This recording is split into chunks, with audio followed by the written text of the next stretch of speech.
So I'm into urban exploration. Urbex, whatever you want to call it. I know it's trespassing. I know it's technically illegal, but I'm careful. I don't break things. I don't steal. I just take photos and leave. This was back in October 2023. Me and two friends, Chris and Alicia, found this abandoned hospital about an hour outside of Pittsburgh. It had been closed since the early 2000s, just sitting there, rotting. We'd seen some photos online and wanted to check it out before it got demolished. We went on a Saturday afternoon, like 2 p.m. Plenty of daylight left. The place was huge. 5 stories, probably took up a whole city block. Most of the windows were broken, and there was a chain link fence around it, but there was a gap in the back where people had cut through. We got inside through a side door that someone had pried open. The smell hit us immediately. Mold, decay, that weird chemical smell old buildings get. But we were used to it. The first floor was mostly empty. Some old gurneys, broken chairs, paperwork scattered everywhere.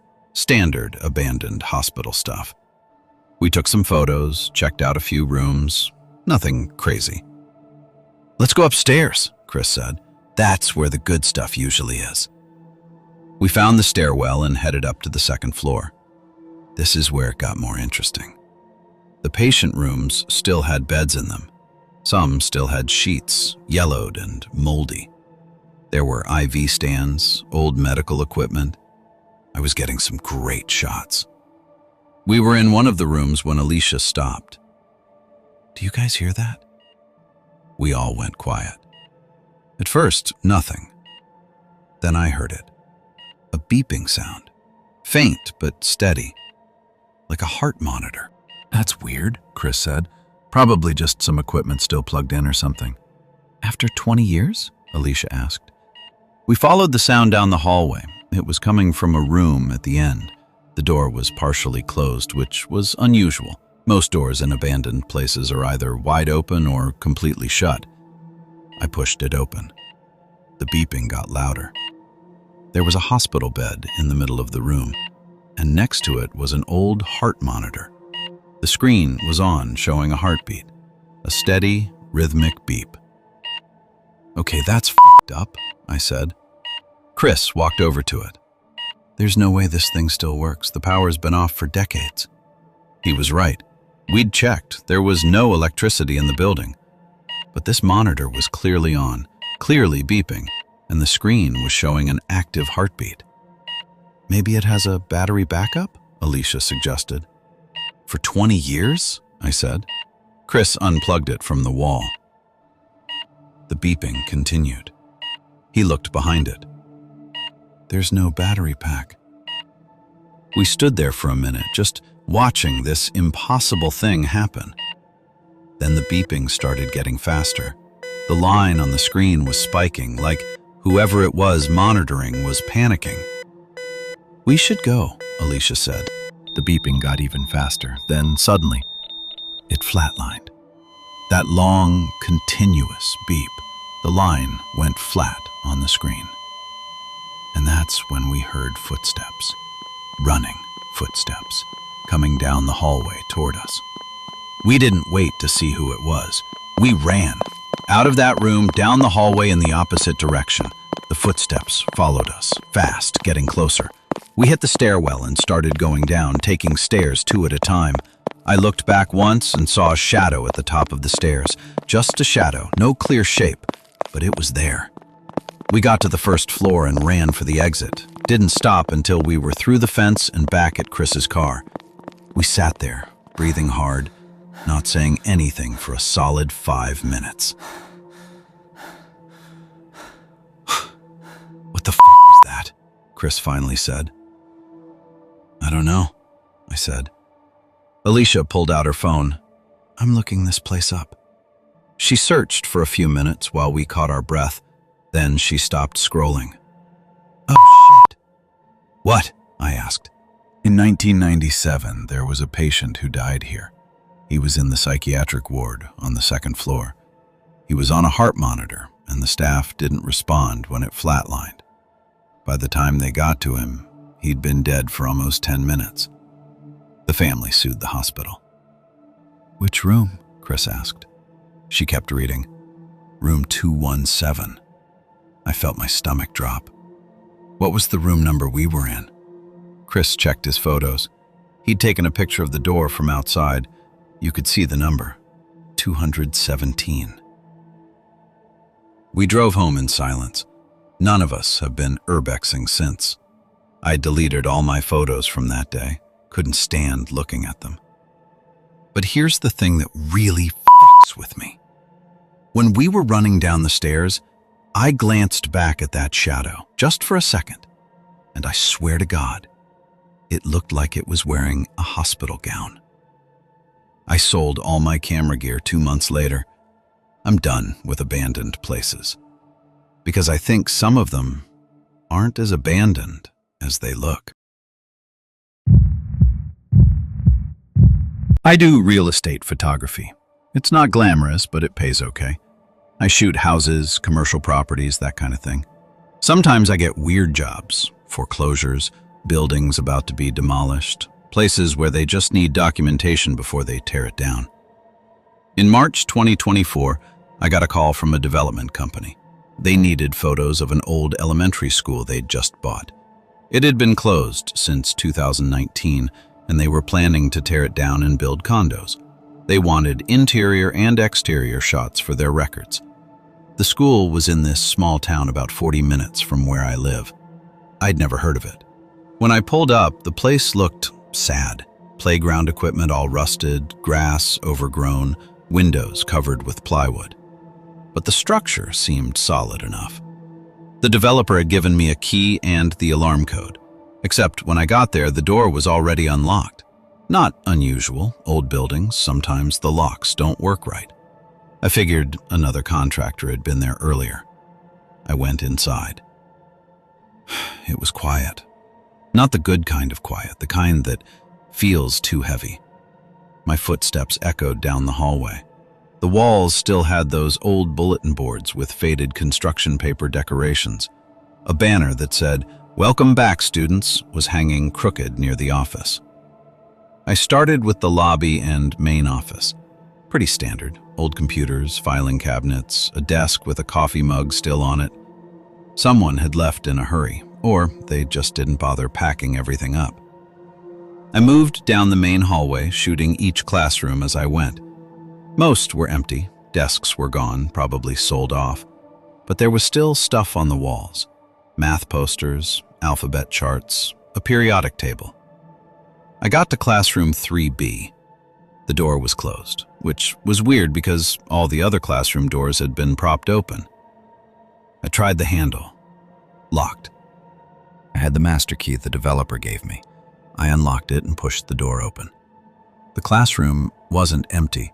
All the desks were still there, arranged in neat rows.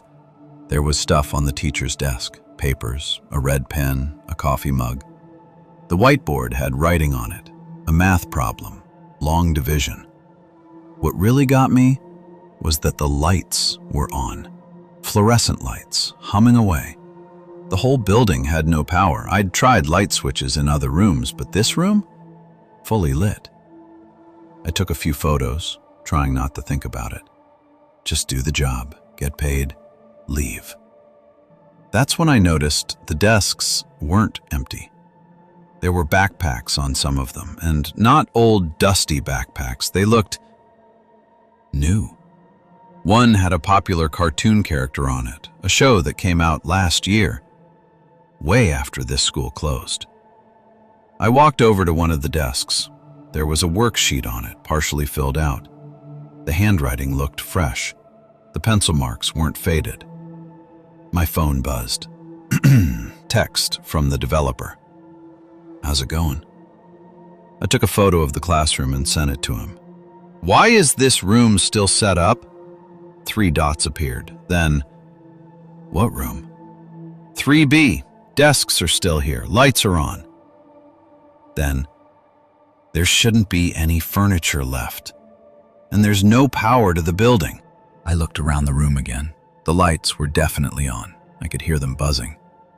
Well, someone's been here recently, I typed. There are backpacks with current stuff on them. Get out of there! I stopped. What? Get out of the building now! I'm calling the police! Why? What's going on? That school closed in 2019. We bought it last month. Nobody's been inside since it closed. The city's had it sealed. I looked at the whiteboard again. The math problem. I walked closer to it. At the bottom, in smaller writing, was a date. Today's date. March 16th, 2024. My skin went cold. I took a step back and bumped into one of the desks. The chair squeaked. And then I heard it. A child's voice. Laughing, coming from the hallway. I froze. The laughter got closer, then more voices. Children, talking, giggling, the sound of footsteps. Lots of footsteps. Like a whole class was coming down the hallway. I moved to the doorway and looked out. The hallway was empty, but I could still hear them. Voices all around me. A girl said, "I forgot my lunchbox." A boy said, "Race you to the playground." The sounds were everywhere, but there was nobody there. I ran, dropped my camera bag, didn't care, just ran down that hallway to the exit. The voices followed me. Talking. The sound of dozens of children. I could hear locker doors slamming, sneakers squeaking on the floor, but every time I looked, there was nothing. I got to my car and locked the doors. I was shaking so hard I could barely get the key in the ignition. As I pulled away, I looked back at the building. Every classroom window was lit up. I could see shadows moving inside. Small shadows. Child-sized. The developer called me 10 minutes later. "Are you out?" "Yeah, what the f*** is that place?" "Did you see anyone?" "No, but I heard them. A lot of them." He was quiet for a second. "The police are on their way.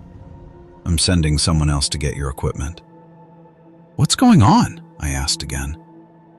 "That school, there was an incident, 2019, right before they closed it. A fire drill. Except it wasn't a drill. There was a real fire in the boiler room. Most of the children got out, but..." He trailed off. "But what?" "One class didn't make it. 3rd grade, room 3B. Teacher thought it was just a drill, didn't take it seriously. By the time they realized it was real, the smoke had filled that section. 23 children and their teacher. I felt sick. "You didn't think to mention this before sending me there?" "I didn't know. The city didn't disclose it when we bought the property. I just found out when I started looking into it after you texted me." I never went back for my camera bag. The developer had someone else get it and mailed it to me. I deleted all the photos I'd taken. The building was demolished 3 weeks later. I drove past it once, just an empty lot now. But I swear, even with nothing there, I could still hear it. That faint sound of children laughing. I don't do commercial property photography anymore. Houses only. And only if they're currently occupied. I'm done with empty buildings. Because I learned they're never really empty. My uncle does scrap metal collection. He buys old buildings that are about to be torn down, strips out anything valuable, copper wiring, steel beams, aluminum fixtures, and sells it. It's good money if you know what you're doing. Last summer, he asked if I wanted to help him with a job. I was between jobs and needed cash, so I said sure. The place was an old textile factory about 2 hours upstate, closed in the 1980s, been sitting empty ever since. Some developer bought the land and was going to level it in a few weeks. We got there early on a Monday morning, like 7 a.m. The factory was massive, 3 stories, probably took up 2 acres. All the windows were broken and there was graffiti everywhere. My uncle had a plan. "I'll take the first floor, you take the second. We're looking for copper pipe, electrical boxes, anything metal that's not rusted to shit. Take photos of anything big so we can come back with proper equipment." He gave me a flashlight, a crowbar, and a walkie-talkie. "Check in every 30 minutes and stay off the third floor. The structure's not safe up there." I headed upstairs. The second floor was pretty much what you'd expect. Old machinery, broken conveyor belts, piles of rotted fabric. The floorboards creaked like crazy, but they seemed solid enough. I found a few electrical boxes and took some photos. I'd been working for maybe an hour when I found the staircase. Not the main stairs I'd come up. This was a different one, tucked in the back corner. It was narrow, metal, and it went both up and down. Down was weird because I was already on the second floor. There shouldn't be anything below me except the first floor, where my uncle was. I radioed him. "Hey, is there a basement in this place?" Then, "Not that I know of. Why?" I found stairs going down. Probably just to the first floor, different section. Made sense. I'd been walking around for an hour, could have ended up above a different part of the building. But something about it felt off. The stairs were clean, like no dust, no rust, no graffiti. Everything else in this place was covered in grime, but these stairs looked almost maintained. I went down. The stairs ended at a door, heavy metal door with no handle, just a push bar. I pushed it open. The smell hit me first. Not rot or mold like the rest of the building. Oil. Fresh oil. And the sound, machinery running, a low hum, rhythmic and steady. I stepped through the door into a factory floor, but it wasn't abandoned. The lights were on, those old industrial fluorescent strips. Machines were running, looms or something. I'm not a textile expert, but they were moving, processing something. And there were people. Workers. Maybe a dozen of them standing at different machines doing their jobs. They were wearing old-style work clothes, like from the 70s or 80s. Not vintage hipster stuff. Actually old. I stood there completely frozen. This didn't make sense. The building was abandoned. Had been for 40 years. One of the workers looked up at me. A woman, maybe in her 50s, wearing a hairnet and an apron. She smiled and waved like she knew me. "You lost, hon?" she called over the noise of the machines. Yeah, I think so," I said. "What is this place?" "What do you mean? It's the floor. Where else would it be?" The other workers weren't paying attention to me. They just kept working, focused on their machines. "What year is it?" I asked. I don't know why I asked that. It just came out. She laughed. "What kind of question is that? It's 1983. You feeling okay?" My heart was pounding. This wasn't right. None of this was right. "I need to go," I said, backing toward the door. "Suit yourself. Tell Frank we need more thread on the third floor, would you?" I turned and ran back through the door, up the stairs. When I got back to the second floor, the abandoned second floor, I radioed my uncle immediately. "I need you to come up here, right now." "What's wrong?" "Just come up here, please." He met me at the stairs 5 minutes later. I showed him the staircase going down. I went down there. There are people, machines running. They think it's 1983. He looked at me like I'd lost my mind. "Show me." We went down together. The stairs were the same, clean, no rust. We pushed through the door. It was dark, empty. Broken machinery, rot and debris everywhere. No lights, no workers, no sound except our footsteps. "There's nothing here," my uncle said. "No, I was just here 5 minutes ago. There were people, machines running." He shone his flashlight around. Everything was covered in decades of dust and decay. The machines were rusted solid. Some had collapsed entirely. "Kid, there's nobody here. Hasn't been for 40 years. I walked to where the woman had been standing. There was a machine there, but it was destroyed, rusted through. I put my hand on it and part of it crumbled. "I saw her right here," I said. "She was wearing a hairnet." My uncle put his hand on my shoulder. "We're done for today. Let's go." We left. Didn't go back. He sold the contract to another scrapper and took a loss on it. Didn't care. He believed me, I think. Or at least, he didn't want to risk it. I did some research when I got home. Found an article from December 1983. There was an accident at that factory. Carbon monoxide leak from a faulty heating system. Killed 17 workers before anyone realized what was happening. The factory closed 3 months later and never reopened. I found a photo attached to the article. Group photo of the workers who died. I recognized her immediately. Front row, third from the left. Same face, same hairnet. Her name was Dorothy Chen. She was 53 years old. She'd worked at that factory for 30 years. I don't help my uncle with scrap jobs anymore. And I don't care how much money someone offers me. I'm not going into another abandoned building as long as I live. Because I think some people don't know they're gone. They just keep showing up for work day after day, waiting for a shift that never ends.